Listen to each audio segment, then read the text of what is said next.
Ako nga pala si Delmar, 12 years na akong OFW dito sa bansang Oman. Walang ipon, pero naka-iPhone. In today's video nga mga kabayan, pupunta tayo sa hospital kasi nga check up ni mami. Maaga nga tayong nagising kasi nga may pasok pa si mami ng 1 o'clock. Malapit lang naman yung hospital dito, sa Badar nga kami nagpapa-check up dito guys. Kasi ito yung malapit sa amin. Pero syempre, karak muna tayo. Kasi karak is life, parang siya is your life. Kabayan, happy Father's Day nga pala sa inyong lahat, yung mga tatay dyan at saka yung mga single mom na tumatayong tatay na rin. Happy Father's Day. God bless po.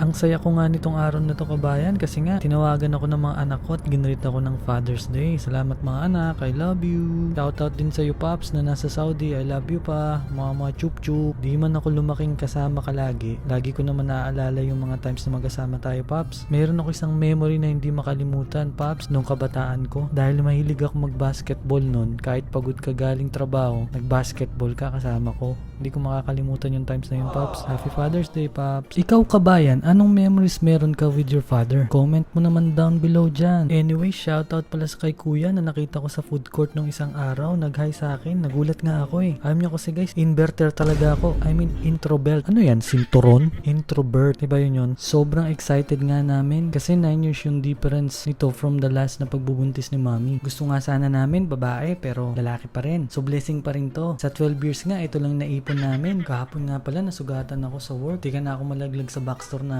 Buti na lang nakahawak ako sa rack. Pero ang sakit. Tignan nyo, ang lalim ng sugat. Parang yung ginawa niya sa'yo, masakit. Aray ko po. Grabe naman ang hugot niyan. Bigla nga ako nauhaw guys. Kaya kayo, inom kayo ng maraming tubig. Especially yung mga nagtatrabaho sa labas. Okay, hinihintay ko si mami sa ultrasound room. Nanonood ako regarding sa balita sa Israel tsaka Iran. Grabe ng mundo natin ngayon. Puro gera na lang. Puro bombahan na lang. Di ba pwedeng bembangan na lang? Uy, Delmar, wholesome yung content mo. 10 AM na nga dito guys at pauwi na tayo. Kung umabot ka sa part ng video na ito kabayan, comment down mo naman below kung ilan na anak mo kabayan. Grabe naman yung Delmar. See you on the next vlog. Peace!